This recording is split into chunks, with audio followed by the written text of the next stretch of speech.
Hello my battalion and viewers, I'm the Knight of Arcane, and today we'll be designing our own version of Beelzebub, the demon sin of Gluttony. I think I came up with a very interesting design here, though one that I might rework in the future. Anyways, let's check out our design of Beelzebub, shall we? Beelzebub, the Lord of Flies and the sin of gluttony.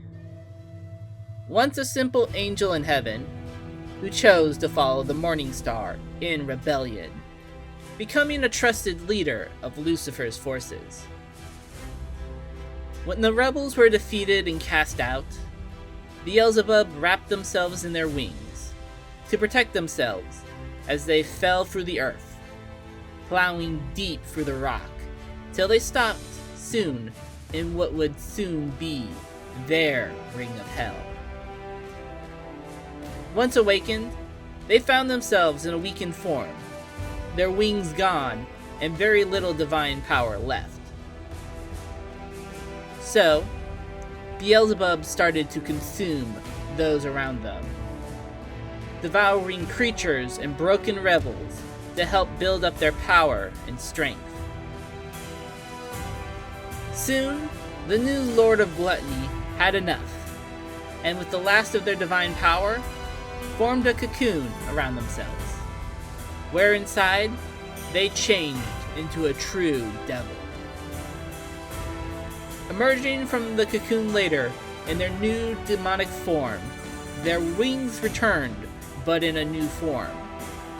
Beelzebub was quick to join Lucifer's side, one of the few that kept their loyalties to the Morningstar, without having to be reminded through conquest.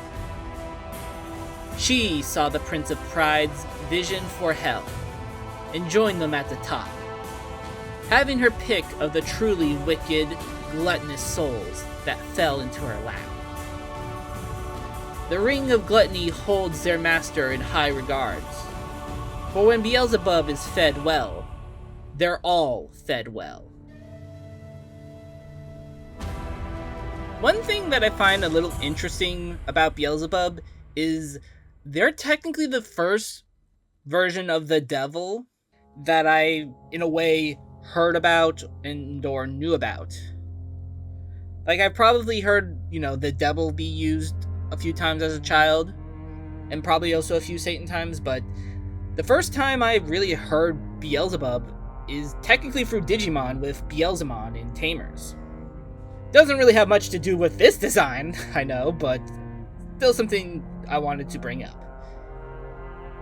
I knew for this design I wanted to do something that had bug parts, but didn't go too bug-like. While some of the classic designs of Beelzebub have him be, very bug-like, and then others like the Shin Megami Tensei games also have a very bug Beelzebub, I wanted to still be somewhat human, though with still some bug-like parts. I didn't really want to go really in the fly direction. Even if Beelzebub is the Lord of the Flies, I just felt that's just too easy and simple. Which goes with how I didn't really want to go very bug-like. I do enjoy Helluva Boss's version of Beelzebub. I think it's a little different and unique and fits the world of the Helluverse. And I think a lot of the redesigns some people do are just too bug-like. And I feel like that's kind of boring.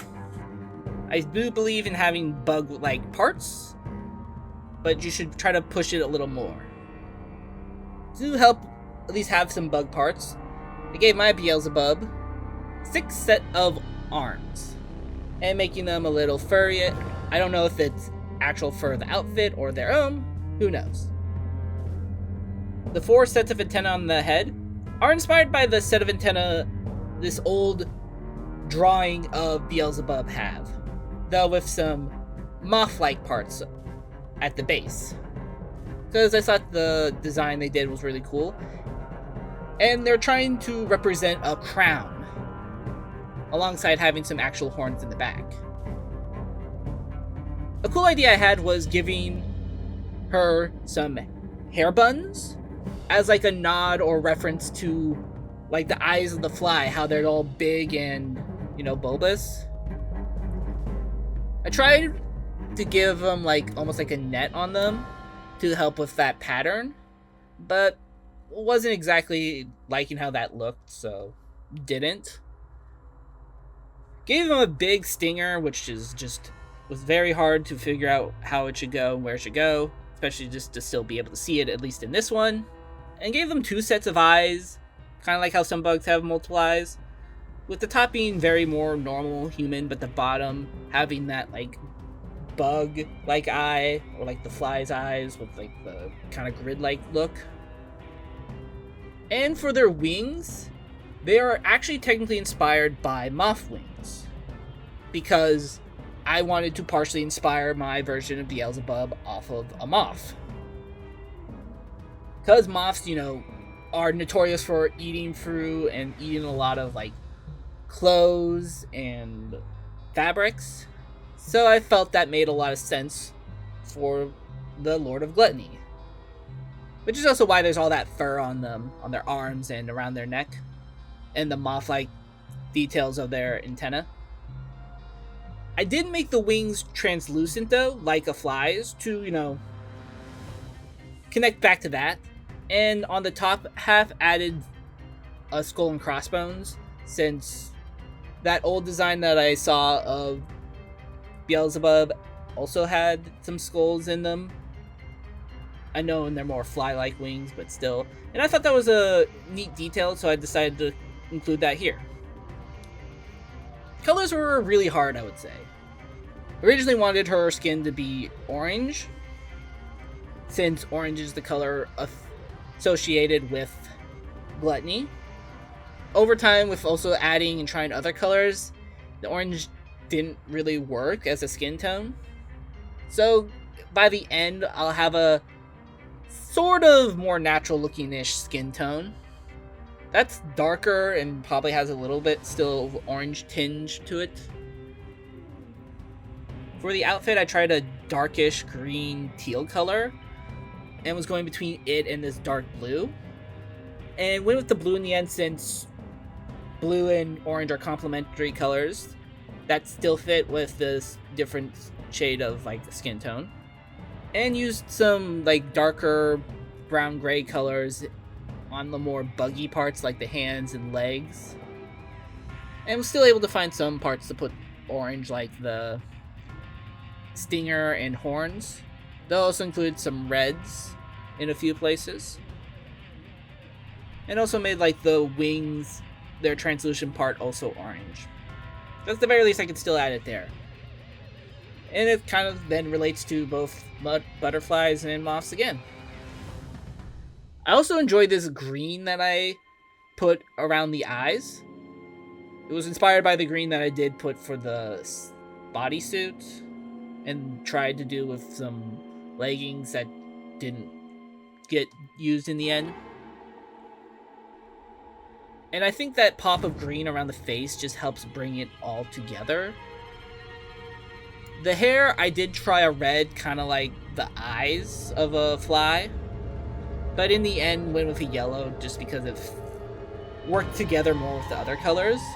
Though, with how I decided to draw the hair, giving this sort of bob with also 2 strands in the front, kind of almost acting like pincers, even though they're still the same color as the hair.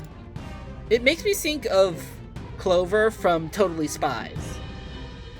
And it's totally only the hair that makes me think of that, and nothing else. And also for this version of Beelzebub, she is actually trans, as you can tell by like the Adam's apple and something else that I've edited, changed later. I don't know, it sort of fit, especially with the motif of using moths, since they go into a cocoon and then, you know, transition into something else. So I think it works here. Overall, it was a bit of a challenge to figure out, especially like the legs and how to get all of these arms to work. But as like a first pass of designing my own version of Beelzebub, I think she came out really good.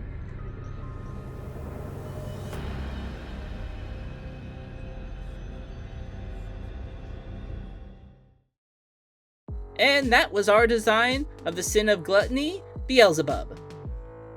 There's quite a few I would change to make them work probably better with our version of Lucifer, the world that we might put them in, and just some other tweaks that we can probably do in the future. But again, I'm happy with this first pass. If you'd like to help support the channel as we continue designing more demons, devils, and other stuff, then head over to our Patreon. We're starting at $3 a month. You can get access to monthly and weekly art polls, early access to content, and monthly art-related rewards. Every little bit helps. Let me know what you think of this design in the comments, and if you liked what you saw, then leave a like, and subscribe to join our growing little Arcane town, to be in the know for future videos, updates, and events. Anyways, thank you for watching, and I'll see you all next time. Later!